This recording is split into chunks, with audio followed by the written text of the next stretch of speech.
Apakah sudah terlihat PPT-nya, teman-teman? Sudah. Ya, terima kasih. Jadi melanjutkan ya. Jadi kami dari kelompok 7 akan mempresentasikan model penelitian Sugiono. Next.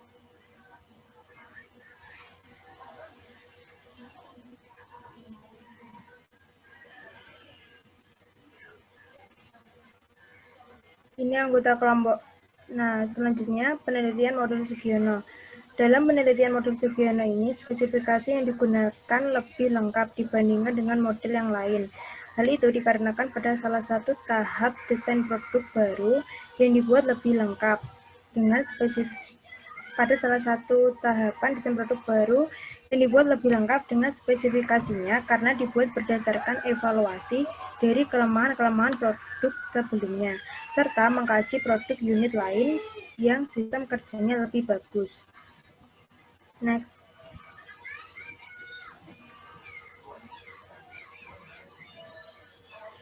Berikut merupakan langkah-langkah penelitian dari model Sugiono.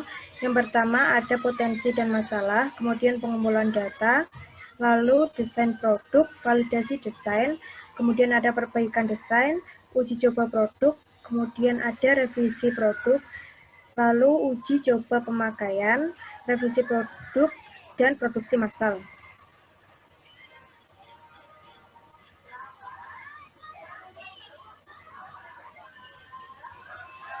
Selanjutnya yaitu ada tahapan model Sugiono.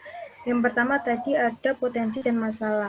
Jadi di potensi dan masalah ini yang dikemukakan dalam suatu penelitian harus ditunjukkan dengan data yang empirik.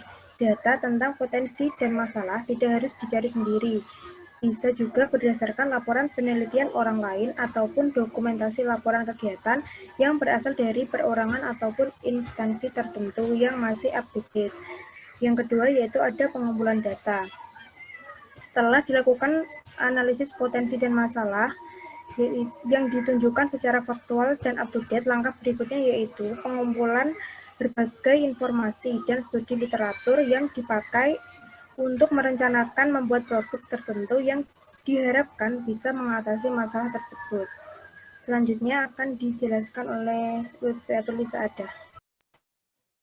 Ya, saya lanjutkan tahapan dari model pengembangan Sugiono. Yang ketiga yaitu ada desain produk.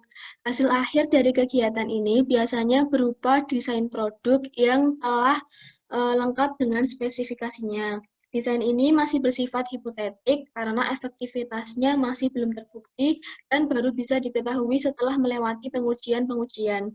Kemudian yang keempat ada validasi desain, di mana validasi desain ini merupakan suatu proses kegiatan yang bertujuan untuk menilai apakah rancangan produk dalam hal ini sistem kerja baru secara rasional akan lebih efektif dari yang lama atau tidak. Kemudian tahap dari yang kelima ada perbaikan desain. Sesudah desain produk jadi divalidasi, kemudian melalui diskusi bersama para pakar dan para ahli lainnya, maka akan bisa diketahui kelemahan-kelemahan dari produk yang sedang dibuat. Kemudian kelemahan tersebut diuji coba untuk dikurangi dengan jalan memperbaiki desain tersebut. Kemudian tahapan yang keenam ada uji coba produk, di mana desain produk yang sudah dibuat tidak dapat langsung diuji cobakan terlebih dahulu, tetapi harus dibuat terlebih dahulu hingga menghasilkan produk, dan produk itulah yang akan diuji cobakan. Pengujian biasanya dilaksanakan melalui eksperimen, yaitu membandingkan efektivitas dan efisiensi sistem kerja lama dengan sistem kerja yang baru. Kemudian ada revisi produk. Pengujian produk terhadap sampel yang terbatas tersebut dapat menunjukkan bahwa kinerja sistem kerja baru ternyata yang lebih baik bila dibandingkan dengan sistem yang lama. Perbedaan yang sangat signifikan sehingga sistem kerja baru tersebut bisa diterapkan atau diberlakukan. Kemudian tahap yang ke-8 ada uji coba pemakaian. Setelah pengujian terhadap produk berhasil dan mungkin ada revisi yang tidak terlalu penting, maka selanjutnya produk yang berupa program pembelajaran baru tersebut diterapkan dalam lingkup pendidikan yang lebih luas, bahkan untuk skala nasionalnya. Dalam operasinya, program tersebut tetap harus dinilai kekurangan atau hambatan yang muncul guna perbaikan lebih lanjut dan secara terus-menerus. Kemudian yang ke-9 ada revisi produk yang telah dibuat. Revisi produk ini dilaksanakan bila dalam perbaikan pada yang kondisi nyata terdapat kelebihan dan kekurangan. Dalam uji pemakaian produk, sebaiknya pembuat produk selaku peneliti selalu mengevaluasi bagaimana kinerja dari produknya dalam hal ini yaitu sistem kerja. Dan tahapan yang terakhir dalam model pengembangan Sugiono ini adalah pembuatan produk massal. Apabila program pembelajaran baru tersebut telah dinyatakan efektif dalam beberapa kali pengujian, maka produk tersebut dapat diterapkan pada setiap lembaga pendidikan. Produk tersebut juga dapat diproduksi secara massal untuk disebarluaskan dalam pasaran.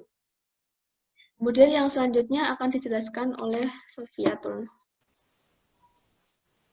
Nah, untuk dari model penelitian Sugiono ini terdapat pada salah satu jurnal yang berjudul Pengembangan Pembelajaran Model Discovery Learning berbantuan tips PowerPoint interaktif pada materi interaksi makhluk hidup dengan lingkungan. Di sini ditemukan potensi dan masalah, yaitu aktivitas siswa yang didominasi oleh aktivitas mencatat dan menghafal sebesar, kemudian kemampuan pengetahuan yang rendah, kemudian persentase siswa yang belum bisa membuat media PowerPoint lebih dari 75%. Guru menyatakan bahwa ketersediaan akan perangkat DL atau Discovery Learning belum ada. Dan yang terakhir, guru menginginkan pembelajaran yang efektif, berkualitas, serta adanya perangkat pembelajaran yang mendukung proses pembelajaran. Next.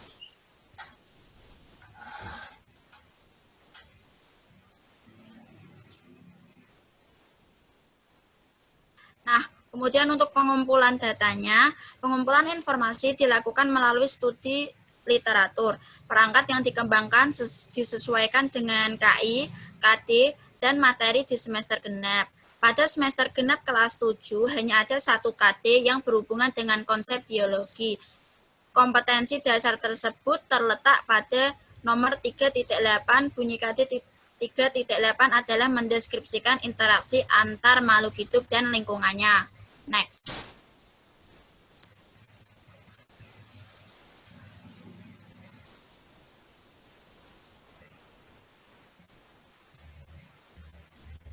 Untuk selanjutnya, pada desain produk, pada tahap desain produk dilakukan pengembangan perangkat pembelajaran yang sesuai dengan masalah dan kesesuaian dengan KD 3.8.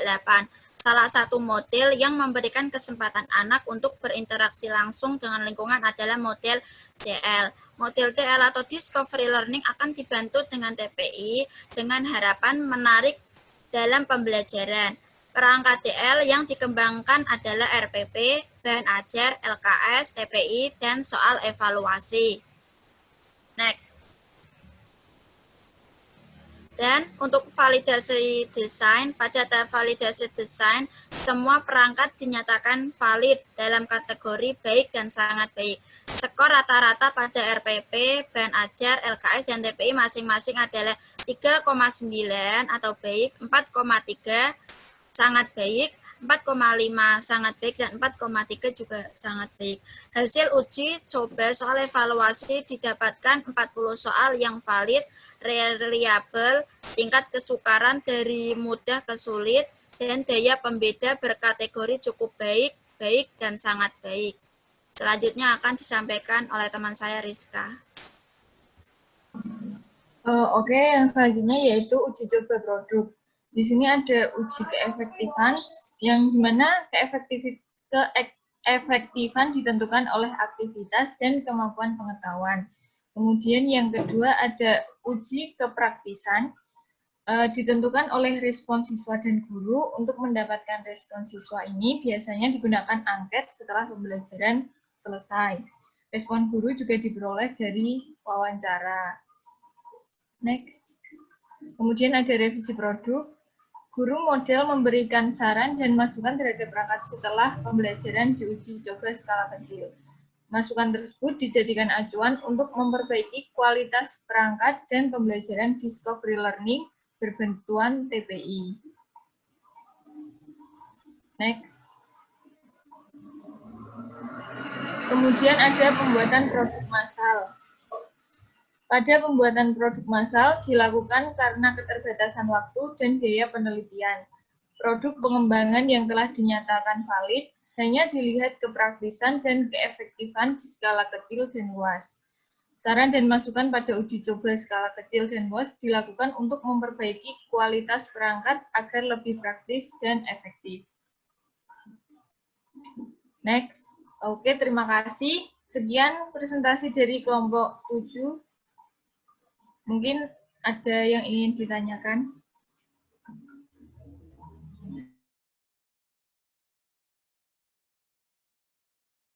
Izin bertanya. Ya, silakan Yusifa. Ya, terima kasih. Izin bertanya dengan kelompok 7 ya berarti. Tentang, ini modelnya model Sugiono kan yang digunakan. Nah, di situ tadi sudah disampaikan tahap-tahapnya. Nah, yang mau saya tanyakan itu pada tahap akhir yaitu produksi massal. Di sini tadi seperti yang contoh yang disampaikan contohnya itu kayak menggunakan model discovery learning. Berarti yang ingin saya tanyakan itu gini. Dari penelitian-penelitian yang menggunakan model Sugiono ini, apakah harus menghasilkan suatu produk yang dapat digunakan atau dapat terlihat secara visual atau bagaimana? Soalnya kan yang tahap terakhir itu ada produksi massal kayak gitu. Apakah harus menghasilkan produk yang dapat dilihat secara visual atau yang penting bisa digunakan atau bagaimana? Terima kasih.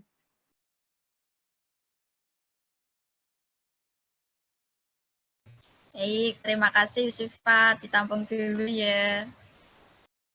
Iya.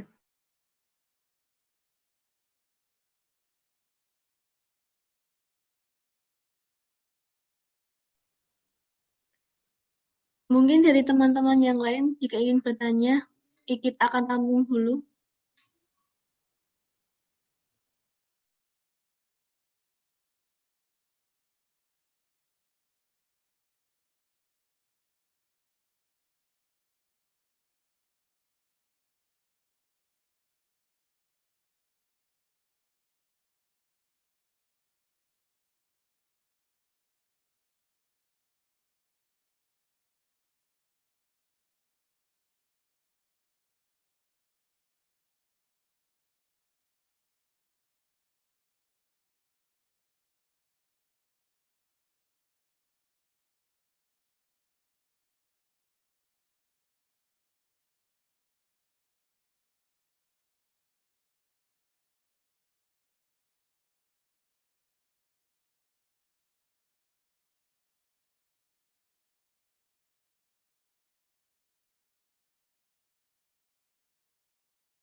Izin bertanya boleh? Boleh, Ul. Silakan, Aul. Perkenalkan saya Aulia. Saya ingin bertanya, apa kendala yang mungkin terjadi pada model Sugiono ini? Mungkin pada tahapannya atau bagaimana gitu? Menurut kelompok kalian? Ya, terima Kendalanya. kasih, Aul. Ditampung dulu ya. Iya, makasih.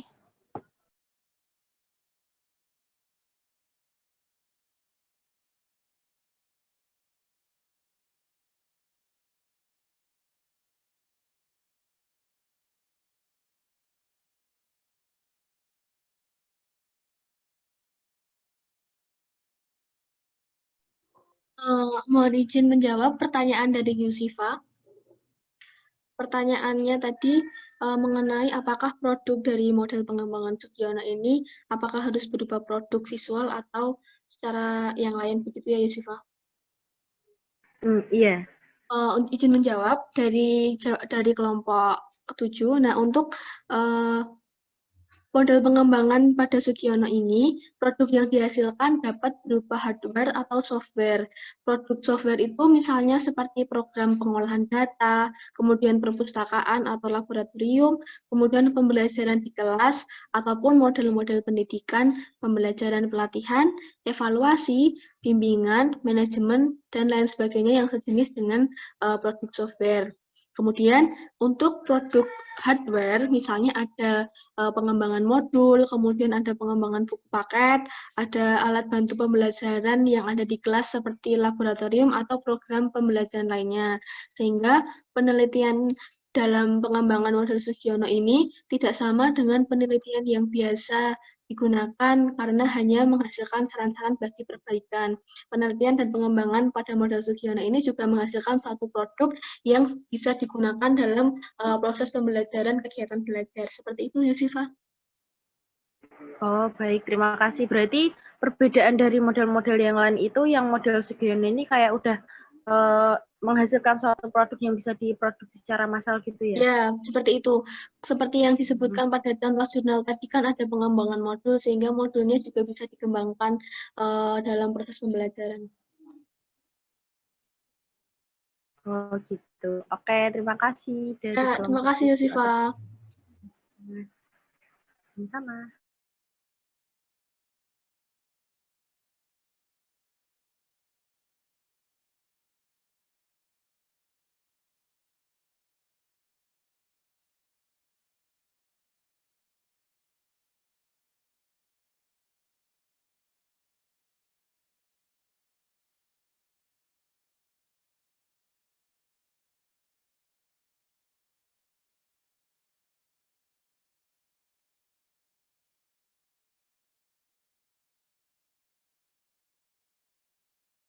Itu masih di mute, Mbak.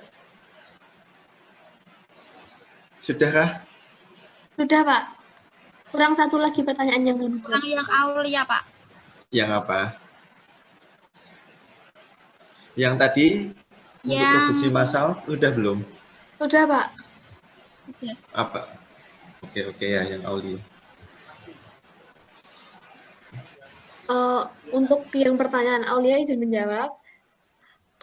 Kan tadi apakah ada kendala mengenai model pengembangan Sugiono dalam produksi produknya. Nah, dari yang kelompok kami dapatkan itu kendala dalam pengembangan model Sugiono ini ada banyak revisi, sehingga kan itu kan ada produk yang akan diproduksi massal, sehingga perlu banyak revisi yang mungkin memerlukan waktu yang banyak, sehingga produksi massalnya itu mendapatkan hasil yang bagus. Kendalanya adalah waktu yang banyak itu. Kemudian menurut kelompok kami, tahapan yang kurang itu sangat terlalu banyak revisi tadi. Begitu, Aulia? Iya, sudah. Terima kasih. Ya, terima kasih, Aulia. Mungkin Sama-sama. yang lain ada mau bertanya lagi?